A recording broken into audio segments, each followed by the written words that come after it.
ಇಲ್ಲಿ ಸ್ಥಳ ಪುರಾಣದಂತೆ ಈ ಹಿಂದೆ ಇದೇ ಸ್ಥಳದಲ್ಲಿ ಸುಯಜ್ಞ ಮತ್ತು ಲಂಬಕರ್ಣ ಎಂಬ ಋಷಿಗಳು ನರಸಿಂಹಸ್ವಾಮಿಯನ್ನು ಕುರಿತು ಘೋರ ತಪಸ್ಸನ್ನು ಮಾಡ್ತಾರೆ. ಇನ್ನು ಈ ದೊಡ್ಡ ಕೊಳದಲ್ಲಿ ಪ್ರತಿ ವರ್ಷ ಶ್ರವಣ ನಕ್ಷತ್ರದಲ್ಲಿ ಜಾತ್ರೆಯ ಸಂದರ್ಭದಲ್ಲಿ ತೀರ್ಥ ಸ್ನಾನ ವಿಶೇಷ. ದೇವಸ್ಥಾನದ ಮುಂಭಾಗದಲ್ಲಿರೋ ಈ ಚಿಕ್ಕ ಕೊಳವನ್ನು ಗರುಡ ಕೊಳ ಅಂತ ಕರೀತಾರೆ. ಹಾಯ್ ಹಲೋ ನಮಸ್ಕಾರ, ನಾನು ನಿಮ್ಮ ವಿಷ್ಣುಪುರ. ಇವತ್ತು ನಾವು ಬಂದಿರೋದು ಮಾರೇಹಳ್ಳಿ ಶ್ರೀ ಲಕ್ಷ್ಮೀ ನರಸಿಂಹಸ್ವಾಮಿ ದೇವಾಲಯ. ನಾವು ನರಸಿಂಹಸ್ವಾಮಿಯನ್ನು ಯಾವಾಗಲೂ ಉಗ್ರ ರೂಪದಲ್ಲೇ ನೋಡಿದ್ದೀವಿ, ಆದರೆ ಇಲ್ಲಿ ಸೌಮ್ಯ ರೂಪದಲ್ಲಿ ಇರೋದನ್ನು ನಾವು ಕಾಣ್ಬೋದು. ಮತ್ತು ಇಲ್ಲಿನ ಹಲವಾರು ವಿಶೇಷತೆಗಳ ಬಗ್ಗೆ ಮತ್ತು ಪುರಾಣಗಳ ಬಗ್ಗೆ ನಾವಿವತ್ತು ತಿಳ್ಕೊಳ್ಳೋಣ. ಬನ್ನಿ.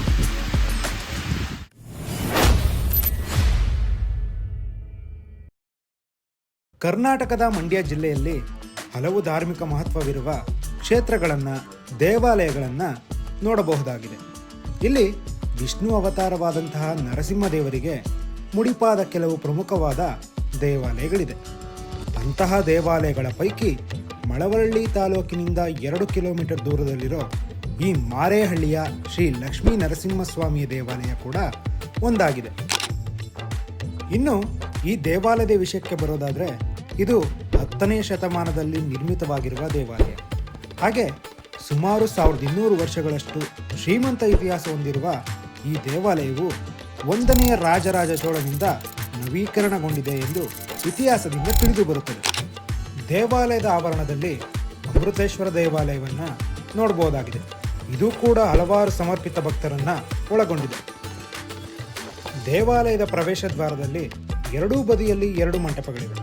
ಮತ್ತು ಮುಖ್ಯ ರಚನೆಯಲ್ಲಿ 40 ಅಡಿ ಉದ್ದದ ಗರುಡಗಂಬ ಮತ್ತು ಬೃಂದಾವನವನ್ನು ಕಾಣಬಹುದು.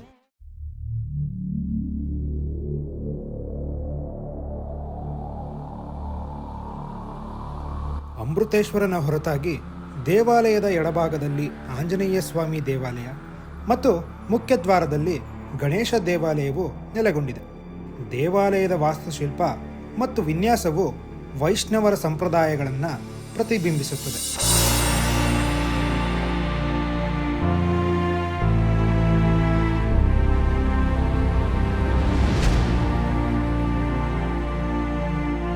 ದೇವಾಲಯವು ಒಟ್ಟು 108 ಕಂಬದ ಅಂಕಣದಿಂದ ಆವೃತವಾಗಿದೆ.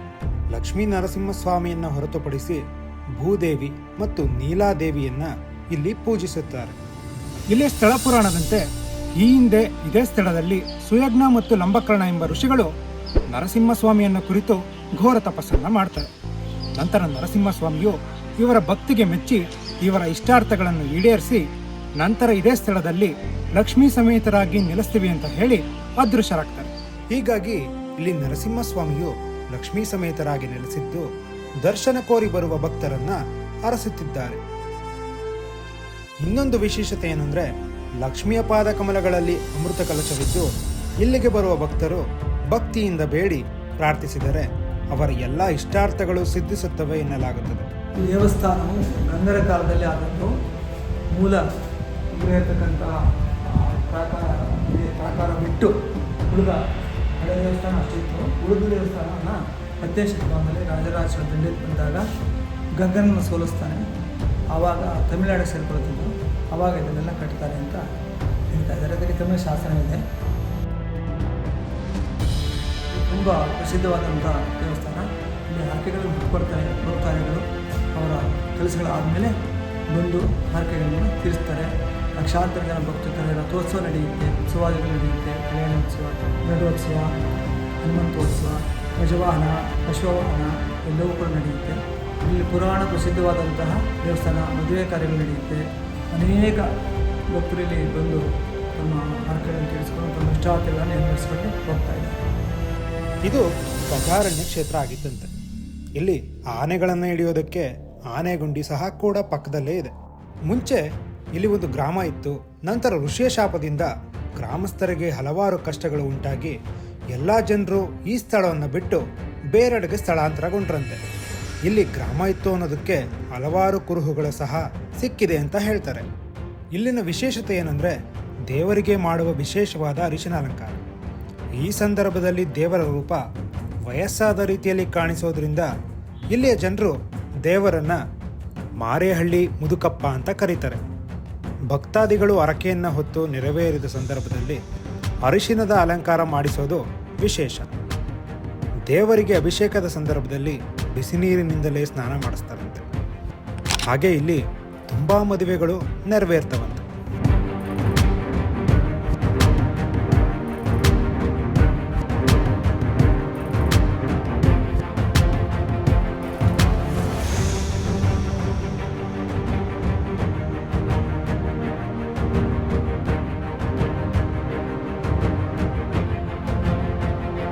ದೇವಸ್ಥಾನದ ಮುಂಭಾಗದಲ್ಲಿರೋ ಈ ಚಿಕ್ಕ ಕೊಳವನ್ನು ಗರುಡ ಕೊಳ ಅಂತ ಕರೀತಾರೆ.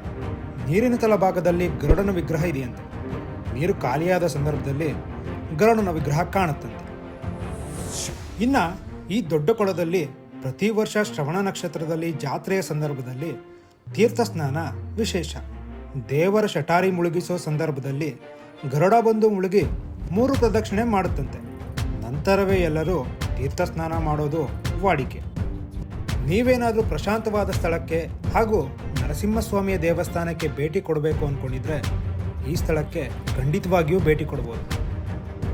ಹಾಗೆ ಕೊನೆಯದಾಗಿ ಒಂದು ಮಾತು, ನಾವು ಯಾವುದೇ ಸ್ಥಳಕ್ಕೆ ಹೋದರೂ ಎಲ್ಲೆಂದರಲ್ಲಿ ಪ್ಲಾಸ್ಟಿಕ್ ವಸ್ತುವನ್ನು ಬಿಸಾಡೋದನ್ನು ಕಡಿಮೆ ಮಾಡೋಣ. ನಮ್ಮ ಈ ಸುಂದರ ಪರಿಸರವನ್ನು ಕಾಪಾಡೋಣ. ಮತ್ತು ಇದೇ ರೀತಿಯ ವಿಡಿಯೋ ಜೊತೆ ಮತ್ತೊಮ್ಮೆ ಸಿಗೋಣ. ಎಲ್ರಿಗೂ ಒಳ್ಳೆಯದಾಗಲಿ.